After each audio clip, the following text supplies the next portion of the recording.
Hello, my heartfelt greetings to all the divine souls here, and my regards and gratitude to the holy universe and our respected ma'am. मैं आज अपनी union story आप सबसे share कर रही हूँ इस प्लेटफॉर्म के थ्रू। मेरी जर्नी जो थी ये 12 फरवरी 2020 को शुरू हुई थी, जब मुझे मेरे ट्विन के थ्रू एक मैट्रिमनी साइट के वाया प्रपोज़ल आया था। और मेरे जो ट्विन थे तब मुझे पता नहीं था वो मेरे ट्विन हैं, तो उन्होंने मुझे खुद ही अप्रोच किया था और फिर हमारी बातचीत हुई 10-11 दिन अच्छे से हमारी बातचीत हुई। और मुझे ऐसे लगा जैसे बिल्कुल गॉड सेंड रिलेशन था ये, जैसे मेरे लिए बिल्कुल भगवान ने खुद ही धरती पे उतर के और मतलब गिफ्ट भी लेकर के आ गए हो मेरे लिए, ऐसा लगा मुझे। लेकिन फिर 10-12 दिन के बाद हुआ क्या कि कुछ ना कुछ इश्यूज़ आना शुरू हो गए, जैसे कि उनके पेरेंट्स ने जब हमारे हॉरोस्कोप्स मैच करवाए तो उनको किसी पंडित जी ने बोल दिया कि ये लड़की जो है मांगलिक है और डबल मांगलिक है, ऐसा करके बोला। तो और आपके बेटे की जो है लाइफ पे क्वेश्चन आ जाएगा। तो उनकी मदर जो है वो बहुत पॉसेसिव हैं उनके लिए, क्योंकि वो सिंगल चाइल्ड हैं। तो बिल्कुल ही उन्होंने तो साफ साफ शब्दों में बोल दिया कि नहीं। तो इसके बाद हुआ क्या, उनका जो बिहेवियर था मेरी तरफ चेंज होने लग गया।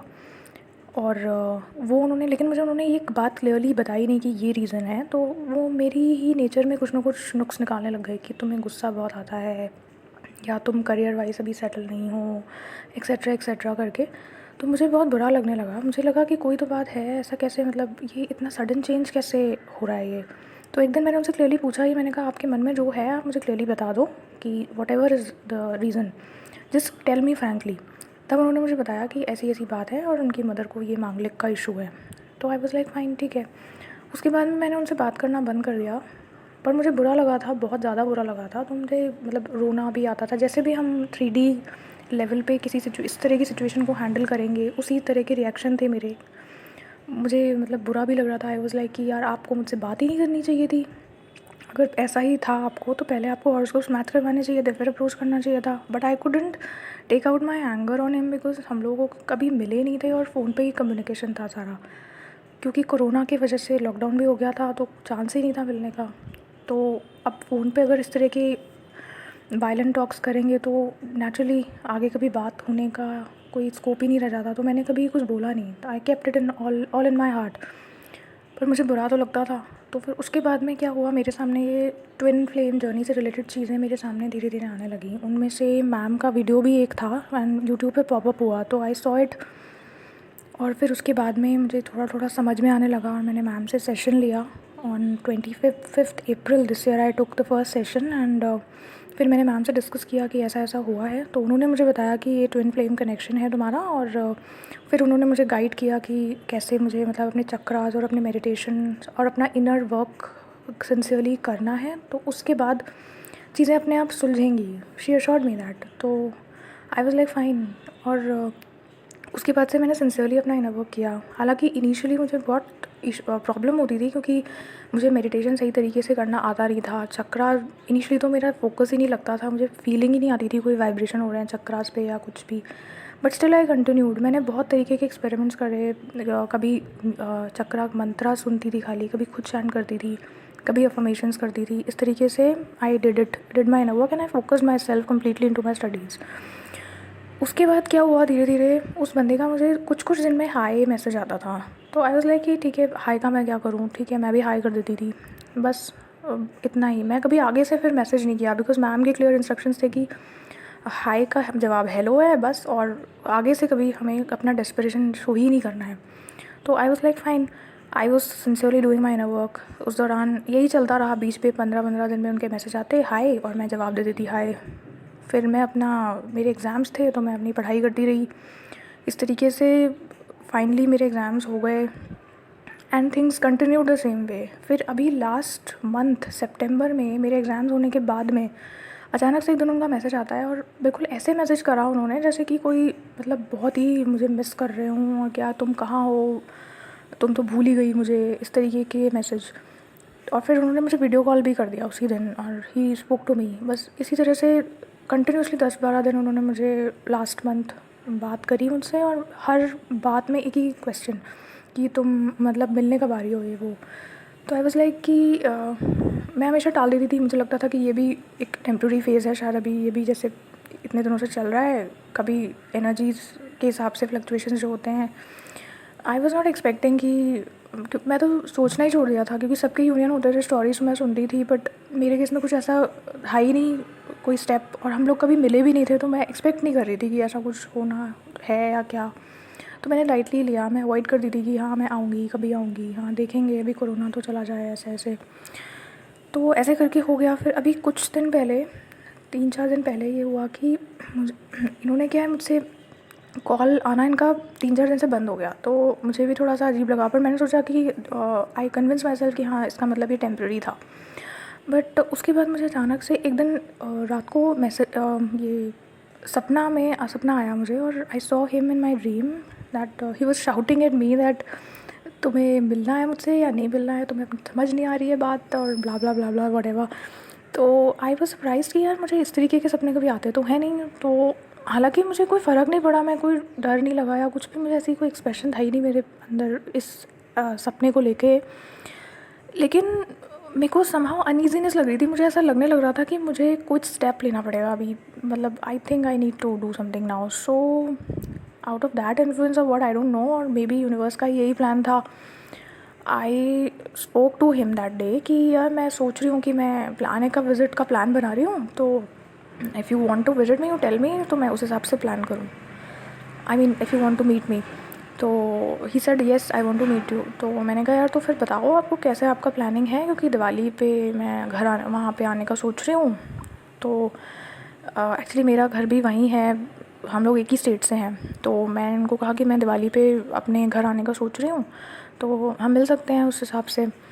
तो ही सेड कि यार दिवाली पे तो मैं अपने घर रहूँगा, दिवाली पे कैसे मिलेंगे, तुम इसी मंथ आ जाओ, और इनफैक्ट तुम इसी वीक आ जाओ। तो मैंने कहा यार ये कैसे पॉसिबल है। तो फिर हमारी इस तरीके से कम्युनिकेशन हुई, and finally I checked in and it was all finally decided that yes I am going, and I check the tickets online, और मुझे लकीली नेक्स्ट डे की फ़्लाइट की टिकट्स भी मिल रही थी। तो मैंने फटाफट मैंने बुकिंग कराई, एंड इट्स लाइक कि सुबह 9 बजे मेरी फ़्लाइट है, और उससे एक दिन पहले रात को 10 बजे मैंने बुकिंग कराई थी। तो सब कुछ इतना हैपहैज़र्ड हुआ अचानक से, और finally I went there and he came to receive me at the airport. And जैसे ही मैं मतलब पहुंची हूँ वहाँ पे, तो बटरफ्लाइज दिख रही है मुझे, एज दो मतलब उनके मुझे वेलकम करने से पहले तो बटरफ्लाइज ने मुझे वेलकम किया। And I was feeling very good. हालांकि मैं पूरी जर्नी में डेस्परेशन की एनर्जी में थी ही नहीं, मुझे लग रहा था कि okay I have surrendered my self, let's see what happens now, it will be a divine plan what ever it is now. So I was enjoying my butterflies देख के मुझे इतनी खुशी हो रही थी। तो फिर फाइनली वो मुझे रिसीव करने आए, आई मेट हिम, और जब मैं उनसे मिली तभी भी मुझे ऐसा कुछ डेस्परेशन लगा ही नहीं, मैं तो बहुत ही मतलब कंफर्टेबल और एकदम न्यूट्रल मोड पे थी। और जैसे हम जा रहे थे कार में, फिर हम ड्राइव करके जा रहे थे, तो हमारे कार के आस पास सामने से बटरफ्लाइज आ रही थी। फिर मैंने ऐसे ही मतलब उन्होंने मुझे कहा कि चलो मैं तुम्हें ये यहाँ पे स्पेशल चीज़ मिलती है, मैं तुम्हें खिलाता हूँ। तो उन्होंने गाड़ी पार्क की एक जगह पे, तो जहाँ गाड़ी पार्क की उस एक दुकान के सामने गाड़ी पार्क की उन्होंने, तो उस दुकान का ही नाम था शिव शक्ति फर्नीचर स्टोर। तो आई वाज लाइक सरप्राइज्ड कि यार ये हो क्या रहा है आज, मतलब मुझे कंटिन्यूसली इतने साइंस मिल रहे हैं। तो I was like glad, but मैं ऐसे डेस्परेशन की एनर्जी में तभी भी नहीं थी मैं। एंड फाइनली मतलब we met and we spend a nice time. और मतलब ये यूनियन, फिर मैंने मैम से बात की, तो फिर मैम ने मुझे बताया कि ये तुम्हारा एक बहुत ही ब्यूटीफुल यूनियन हो गया है, तो congratulations. And I was like ऐसा ही। But the point is that the mothers issue still remains the same, that his mother is still in that scene of manglik thing. तो I actually wanted to share this story here, and for all your blessings actually. And I would like to say this also, that during this entire journey what I did was I completely focused on my inner work, which included chakras, meditation and continuous process of issue healing. मैंने क्या किया था, अपने सारे issues को एक paper पे लिख के रख लिया था और अपनी टेबल पे लगा दिया। और सिमिलरली मैंने एक दूसरा पेपर लिया, वो उसके ऑपोजिट में रख दिया, और उस पे मैंने जैसे लाइन वाइज इशू लिखे थे वैसे उस इशू का पॉजिटिव फॉर्म, जैसे for example if I am an issue of, अगर मुझे डाउट का इशू है जो मुझे पहले था कि जब मुझे ट्विन फ्लेम जर्नी का बताया था मैम ने, उस टाइम पे भी जब मुझे कोई रिस्पॉन्स नहीं मिलता था उसके साइड से, तो मुझे ये लगता था, मुझे मैम की रीडिंग पे डाउट होता था कि यार पता नहीं मैम ने कुछ ऐसे ही गलती से तो नहीं बोल दिया मुझे कि मैं ट्विन जर्नी में हूँ या क्या। तो मुझे ये डाउट होता था और मुझे थोड़े दिन के बाद रियलाइज़ हुआ, जैसे जैसे मैं अपना इनर वर्क करती चली गई मुझे ये रियलाइज़ हुआ कि ये भी मेरा एक इशू है। सो आई रोट इट, जैसे इशू नंबर 1 है डाउट, तो उसके अपोजिट पेज पे मैंने लिख दिया इसका अपोजिट, जैसे बिलीव और ट्रस्ट। तो जब भी मैं कोई भी ऐसे नेगेटिव एनर्जी में होती थी तो मैं अपने आप को वहीं पे मेरे सामने मेरी टेबल पे होता था कि okay I am dealing with doubt, so now I have to convert this energy into the energy of believe and trust. So slowly and gradually I corrected myself on each and every issue which came which surfaced, क्योंकि time के साथ हमारे हर issue धीरे धीरे surface पे आने लगते हैं। प्लस मैं कंटिन्यूसली वीडियो सुनती हूँ, यहाँ पे यूनियन स्टोरीज़ और सक्सेस स्टोरीज़ जो हैं वहाँ पे भी मैं अपने पॉइंट्स जो मेरे लैक्यूनाएँ हैं वो मैं ऐड करती जाती हूँ। जैसे एक डिवाइन फेमिनाइन ने यहाँ पे बताया था कि उन्होंने अफर्मेशंस खुद बना के रिकॉर्ड किए थे और वो वॉक पे जाती थी तो सुनती थी, तो मैंने वो चीज़ अप्लाई करी। मैंने खुद के सारे चक्रास के अफर्मेशंस बनाए, 7 चक्रास के, और मैंने इनर चाइल्ड हीलिंग के भी अफर्मेशंस बनाए और वो मैं सुनती रहती हूँ कंटिन्यूसली, दिन में 3 बार। कभी भी टाइम मिलता है तो instead of listening to the songs और videos I listen to that और मैं वॉक पे निकल जाती हूँ। इसी तरह से मैंने मतलब अपनी हीलिंग करी है, अभी भी बहुत बाकी है but I just wanted to let you all know. और प्लस मैंने हमेशा अपना फोकस अपने करियर पे रखा और अपने एग्ज़ाम सिंसियरली दिए, पास भी हो गई। The point is that I was always in the energy of present and I was always healing my issues and I was doing regularly my meditation and chakras. So I thank you ma'am, I thank you universe for guiding me. अगर मैं मतलब मुझे ये guidance नहीं मिलती ma'am के through तो शायद मैं भी 3D रियलिटी के हिसाब से इस सिचुएशन में बिहेव करती और अपना टाइम एनर्जी वेस्ट कर देती रोने धोने में और अननेसेसरी शिट में। बट मैंने thankfully I thank you ma'am, really I thank you कि, और आज मुझे ऐसा लगता है कि मैं इतनी बेटर इंसान बन गई हूँ ना कि मुझे अब ये भी नहीं लगता कि वो मेरी लाइफ में आया या क्या। मुझे खुद से इतनी खुशी मिलती है कि मुझे खुद मैं अपने आप को अच्छी लगने लग गई हूँ, ऐसे होने लग गया है मेरे साथ। So I thank you and I wanted to share this story with all my divine souls here and I would like you all to please bless me so that अब जो फाइनली ये जो मेरा यूनियन हुआ है finally 3D पे, वो अब उसमें जो एक ग्रेसफुल मैरिज में वो रिजल्ट करे अल्टीमेटली, और जो मदर इश्यूज़ हैं मेरे DM के साइड से वो सॉल्व हों। So please bless me and pray for me and I also bless you all for your successful and fast unions. So God bless you and thank you so much. Thank you universe. Love you universe. Thank you ma'am. Love you ma'am.